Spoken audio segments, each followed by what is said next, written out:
Do villains have defining moments? I think that they certainly can.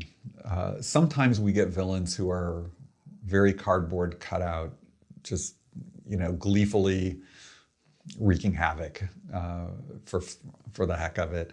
But I think of a classic film, Spider-Man 2, and there Doc Ock has a defining moment. He isn't evil for the sake of evil. He is a man who is wounded through the death of his wife. That's the moment that defines him. And in Spider-Man 2, written by the same writer who wrote Ordinary People, we get a villain who actually has an arc and who transforms, and in the end is able to take a step back from the evil and to actually sacrifice himself to join with Spider-Man and to save the city. So yes, I think that Spider-Man 2 plays a really important role in the history of superhero action films. We look back and we may not recognize that because we're used to superhero action films that have rich character development. But Spider-Man 2 really took that up a huge step by, in part, looking deeply into the character of their villain and by providing the depth and complexity and dimension that defining moments afforded that character. And when we do see these defining moments for these villains, is it to have the audience turn to have some empathy toward that antagonist, or is it just to further understand sort of the arc of the story?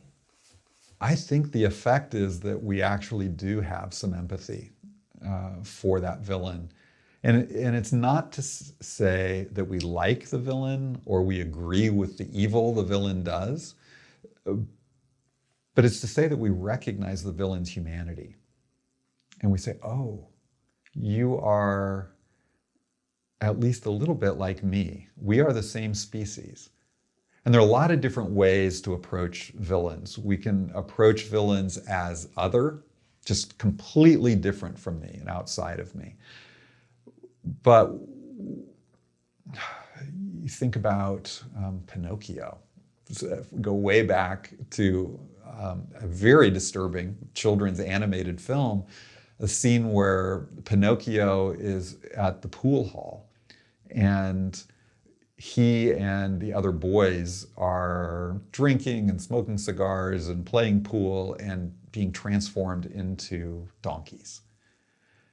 That's a vision of evil that says, oh, there is no difference between us and them. We are them. And that is a cautionary tale, but it also does lead to a kind of empathy where we can recognize, oh, that villain is really broken and what they're doing may be horrible, and actually we may call it evil, but they are also one of us. And for my storytelling money, that's closer to what I resonate with as like, yeah, I think that's how it is. How are the decisions of the villain different from the hero? In many ways, the hero and villain's decisions are the same. They're driven by the way they see the world and what they want.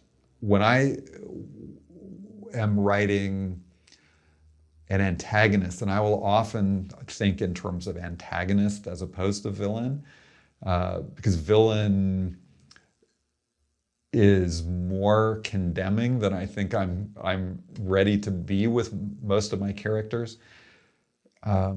Joseph Mengele certainly was a villain and did pure evil, and he was a human. which is what made him so interesting to me as a character. What allowed us to write Joseph Mengele in a way that I think was so disturbing and ended up getting the actor Best Actor nomination for the European Film Award was that we approached him as a character who thought he was the hero. And I think that everyone sees themselves as the hero of their story. They do what they do for the reasons they do them. And even when they do something that they would recognize is like, okay, that was bad, but you have to understand, I had a really good justification why I had to do that. It's part of the genius of Michael Corleone's character. We understand with every choice he makes why he makes it. And we cringe because sometimes he's killing family members. But we always recognize the reasons that he does it. And it creates this cognitive dissonance for us because we're saying, ooh, no, that's like, you shouldn't do that. And at the same time, I totally understand why you just did that. I think that gives us really fascinating antagonists and villains if we do the same character development for them that we do for any other character. I don't think that means we have to have really fuzzy moral judgment. I think we can still recognize evil as evil and recognize the humanity of the people who are doing the evil at the same time. It's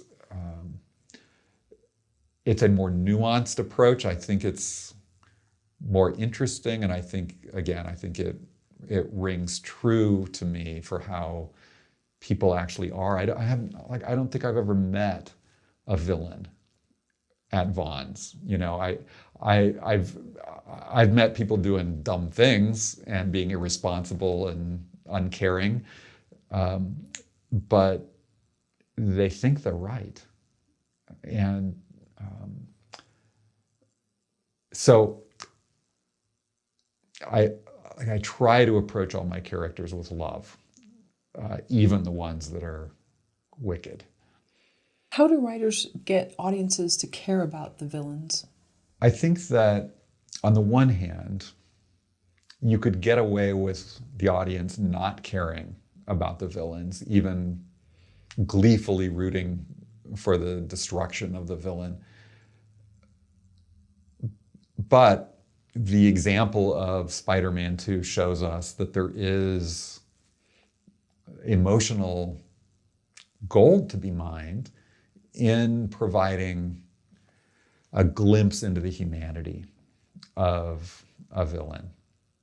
So that in the same way that we would reveal a character, say a heroic character, to the audience so that they can understand where that character's coming from, we can use those same tools to reveal who this villain is and why this villain is, what journey this character has been on to arrive at their villainy.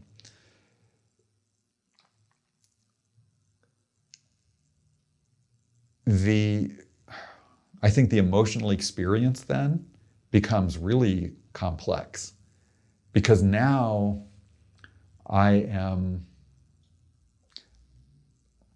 recognize that character has to be stopped. I'm thinking of the camp commandant in Schindler's List, where we really do get some insights into this character, into his vulnerability, there's a moment where he toys with showing mercy to people. And then he pulls back from that. It's like, that's not me. I'm not going to be that guy who is merciful. But the fact that he had that moment where he could have been merciful colors the way we feel about him when he's executed at the end of the film.